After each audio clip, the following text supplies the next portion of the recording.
नमस्कार, आप देख रहे हैं खबर उत्तराखंड और मैं हूं आशीष तिवारी।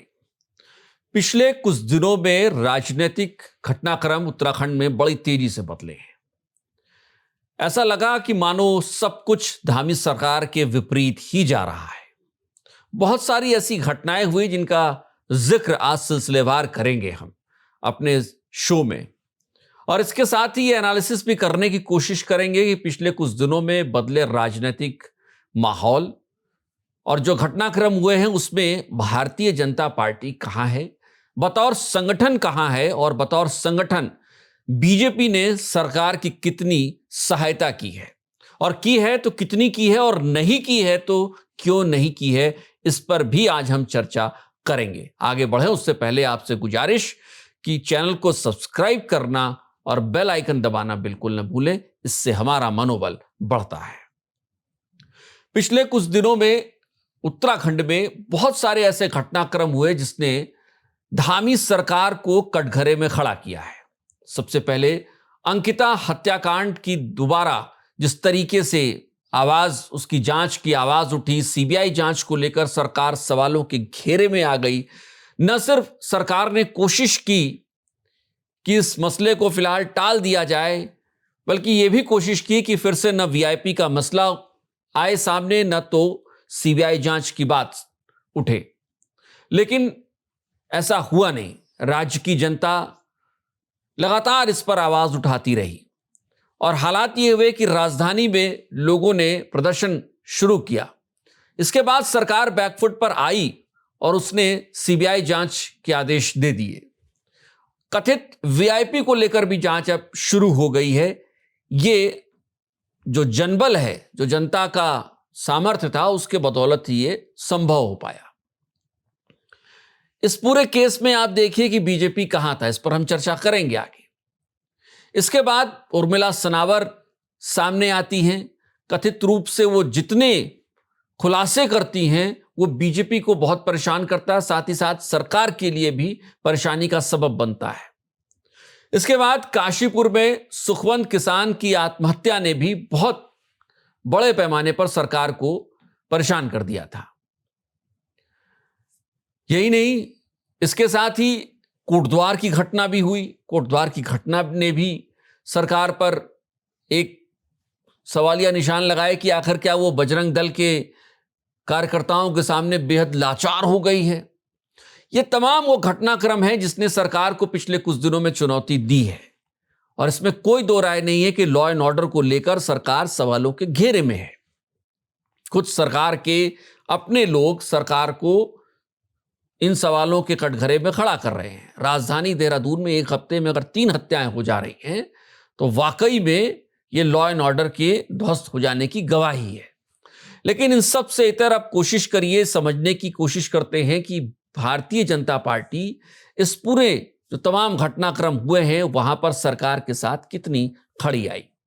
सबसे पहले अगर बात अंकिता की करते हैं तो अंकिता को लेकर भारतीय जनता पार्टी बहुत हद तक एग्रेसिव नहीं रही, क्योंकि उसे पता था कि अगर इस पूरे मामले में बहुत एग्रेशन दिखाएंगे, आक्रामकता दिखाएंगे तो लोग नाराज हो सकते हैं।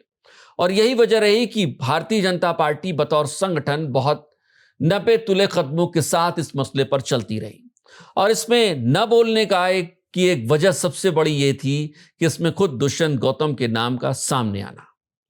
कथित रूप से दुष्यंत गौतम पर सवाल उठाए गए, उसको लेकर अब तक कोई क्लैरिटी नहीं हो पाई। हालांकि दुष्यंत गौतम ने खुद अपनी सफाई दी, लेकिन इसके बावजूद अब तक की जो स्थितियां हैं, जब से उर्मिला सनावर ने दुष्यंत गौतम का नाम लिया है उसके बाद से दुष्यंत गौतम की गैर मौजूदगी इस राज्य में यह बताती है कि कहीं ऐसा तो नहीं है कि भारतीय जनता पार्टी ने यह तय कर लिया हो कि दुष्यंत गौतम को बतौर प्रभारी जो चार्ज दिया गया उत्तराखंड का वो उनसे हटा लिया जाएगा और उनको फिलहाल उत्तराखंड से दूर ही रखा जाएगा। और यही वजह है कि हम ये चर्चा कर रहे हैं कि इस पूरे मसले पर संगठन के तौर पर भारतीय जनता पार्टी सरकार के साथ बहुत हद तक नहीं दिखी, उस एग्रेशन के साथ नहीं दिखी। लेकिन याद करिए कि कांग्रेस ने इस पूरे मसले पर कितने एग्रेशन के साथ आंदोलन किए थे।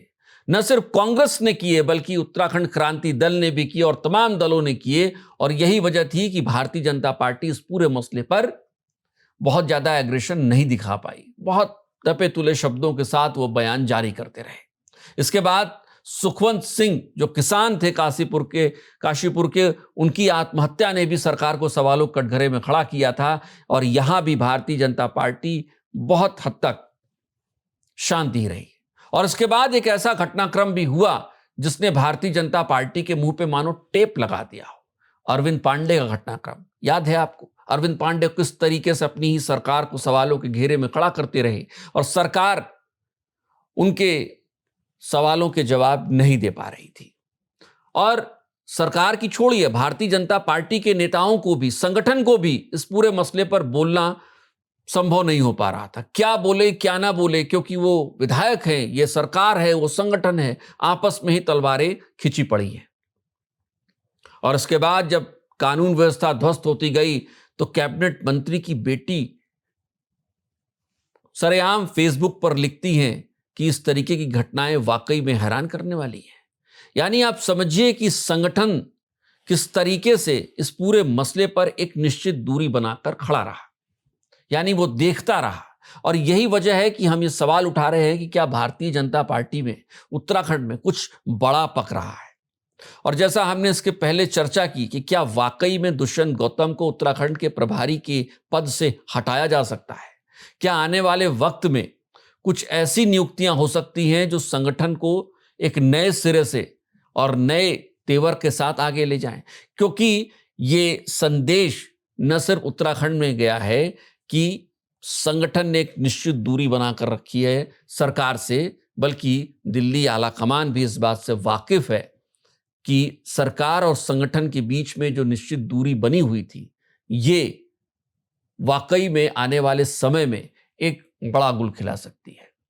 सवाल यही है कि क्या आने वाले वक्त में भारतीय जनता पार्टी की कोई इंटरनल सर्जरी होने वाली है? क्या प्रभारी के बाद, प्रभारी के साथ साथ कुछ और नाम भी पद से, संगठन से हटेंगे और इसके साथ ही कुछ नए नाम आएंगे ताकि सरकार और संगठन की ट्यूनिंग को फिर से एक साथ किया जा सके? आपकी राय क्या है?